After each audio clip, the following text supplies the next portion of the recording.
आज की क्लास में मैं आप सभी को class 10th chapter quadratic equation का जो मेथड है क्वेश्चन को सॉल्व करने के, उसके कितने मेथड हैं और उसको किस तरीके से सॉल्व करते हैं, मैं आप सभी को बहुत ही इजी तरीके से एक्सप्लेन करूंगा। ठीक है, तो देखते हैं। देखो, अपना टॉपिक क्या है? Method of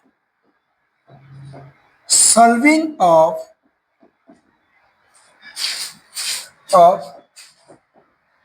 quadratic equation। ठीक है, क्वाड्रेटिक इक्वेशन को सॉल्व करने के कितने मेथड होते हैं, इसके बारे में स्टेप बाय स्टेप सीखेंगे। बच्चों, इसमें जो अपना सबसे पहला आता है factorization method. Factorization method. Second आता है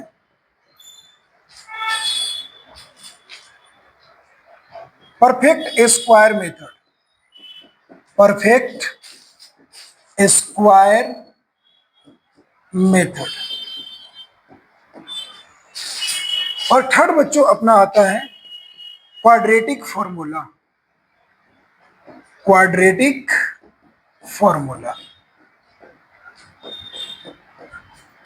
यहां पे आप एक चीज देख सकते हो कि क्वाड्रेटिक इक्वेशन को सॉल्व करने के 3 मेथड होते हैं। फर्स्ट आपका होता है फैक्टराइजेशन मेथड, सेकेंड आपका होता है परफेक्ट स्क्वायर मेथड, थर्ड आपका होता है क्वाड्रेटिक फॉर्मूला। अगर न्यू सिलेबस के अकॉर्डिंग मैं बात करूं आप सभी के लिए, तो जहां तक मैं बात करूं आप लोगों के लिए, तो ये परफेक्ट स्क्वायर जो मेथड है ये बच्चों अपने को नहीं पढ़ना है। वैसे तो आपके पास इसकी प्रॉपर नॉलेज होनी चाहिए, नॉलेज के लिए आपको पढ़ना चाहिए, बट एनसीईआरटी में इस मेथड को हटा दिया गया है।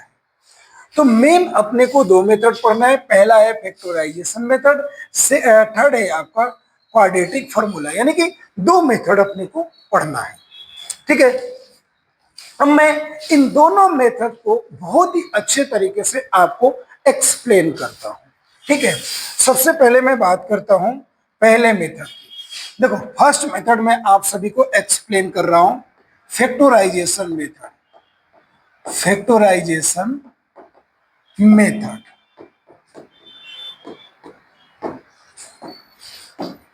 अब देखो, इसको एक एग्जांपल से समझते हैं।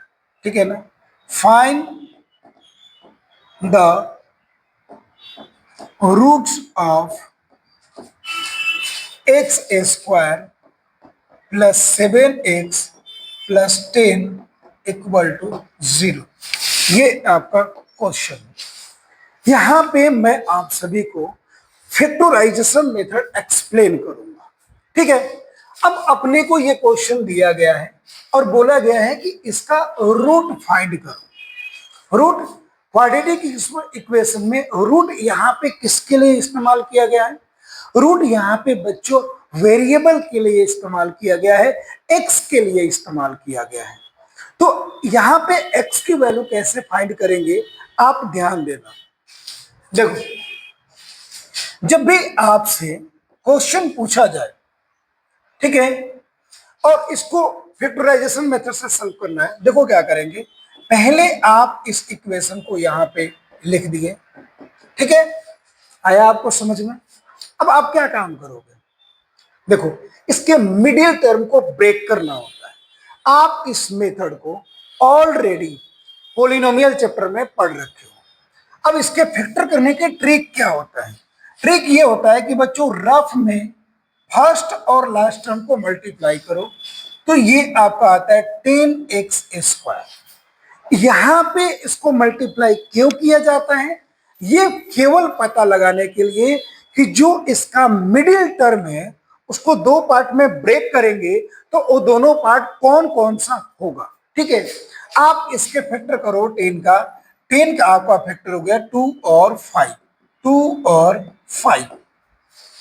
ठीक है, अब यहां पे देखेंगे कि अगर मैं इस 7x को 2 और 5 के फॉर्मेट में कन्वर्ट करता हूं तो ये इसके लिए एप्लीकेबल हो रहा है या नहीं हो रहा है, ध्यान देना। तो 7x को लिखेंगे 2x plus 5x plus 10 equal to 0। आप यहाँ पे एक चीज देखना, अगर आप इन दोनों को प्लस करते हो तो ये 7x ही आएगा। यानी कि जब भी आप मिडिल टर्म स्प्लिट करते हो तो मिडिल टर्म स्प्लिट करने के बाद एक बार आप ये जरूर चेक कर ले कि इन दोनों का सम हो या सब्ट्रैक्ट हो, ये 7 आना चाहिए। देखो 5x प्लस 2 7 आ रहा है, और उसके बाद देखो इन दोनों टर्म को मल्टीप्लाई करके देखो तो 5 2 जा 10x स्क्वायर। जब आप इन दोनों टर्म को मल्टीप्लाई करते हो तो 10 आता है, और फर्स्ट और लास्ट टर्म को भी मल्टीप्लाई करोगे तो भी 10 आ रहा है। इसका मतलब यहां पे बच्चों ये हुआ कि हमने जो इस क्वेश्चन का मिडिल टर्म स्प्लिट किया है ये राइट है। मतलब इन दोनों का प्लस 7x आना चाहिए और इन दोनों का प्रोडक्ट फर्स्ट टर्म और लास्ट टर्म के प्रोडक्ट के इक्वल आ रहा है कोई भी क्वेश्चन में। इसका मतलब ये हुआ कि आपने मिडिल टर्म स्प्लिट राइट किया है। अब देखो मेन क्वेश्चन जो होता है आपका यहीं तक प्रॉब्लम आती है, अब इसके आगे आपको दिक्कत नहीं आएगी। अब देखो आपको क्या करना है, क्या करना है, अब यहाँ पे 2 का पेयर बन गया, आप इन दोनों टर्म में से आपका x कॉमन आ जाएगा, तो एक्स स्क्वायर में से x कॉमन निकाला गया तो x आ गया। यहाँ पे प्लस का साइन है प्लस, इनमें से 2x में से x कॉमन निकाल दिया गया तो 2 आ गया, प्लस यहाँ पे 5 कॉमन निकाला गया तो x plus 2 equal to 0। Again आप यहाँ पे देखो कि ये दोनों टर्म सेम आ रहा है, सेम आ रहा है नहीं, ये आएगा, हर एक क्वेश्चन में सेम आएगा। जब आप कोई भी क्वाड्रेटिक इक्वेशन को फैक्टराइजेशन मेथड से सॉल्व करते हो और आप उसको फर्स्ट टाइम कॉमन निकालोगे तो ब्रैकेट में ये वैल्यू सेम आनी चाहिए, ये बात आप ध्यान रखना। अब देखो क्या करेंगे, अब यहाँ पे x प्लस 2 को कॉमन निकालेंगे तो यहाँ पे बच गया आपका x और यहाँ पे बच गया 5 इक्वल टू 0। ठीक है, अब दोनों टर्म को सेपरेट जीरो के इक्वल करना, क्यों, इसका भी मैं आपको जवाब देता हूं, ध्यान देना आप। ठीक है, देखो अगर मैं आपको एक बात बोलूं कि a into b equal to 0, ठीक है, अगर मैं आपको ये बोलता हूं कि a इंटू बी 0 है तो इन दोनों में से एक टर्म या तो a 0 के इक्वल हो या b 0 के इक्वल हो। अगर a 0 के इक्वल है तो फिर b भी 0 के इक्वल होगा। इट मींस a को भी आपको 0 के इक्वल करना पड़ेगा और b को भी 0 के इक्वल करना पड़ेगा। तो यहां पे जब आपको x की वैल्यू निकालनी है तो ये वाला भी टर्म 0 के इक्वल होना चाहिए और ये भी टर्म 0 के इक्वल होना चाहिए, तो ही इसकी वैल्यू क्या आएगी, 0 आएगी। या कोई एक भी टर्म को आप 0 के इक्वल करते हो तो इसका पूरा का पूरा जो आंसर आपका होगा वो 0 ही होगा। अब यहाँ पे देखना क्या करेंगे, if x plus 2 equal to 0 then x equal to आपका क्या आ गया, -2। x प्लस 2 को 0 के इक्वल लिखे तो x इक्वल टू आ गया आपका -2। ध्यान देना आप, ऐसे ही if x plus 5 equal to 0 then x equal to -5। तो आप यहाँ पे देख सकते हो कि एक x इक्वल टू -2 आ गया, एक x इक्वल टू आपका 5 आ गया। So root of this equation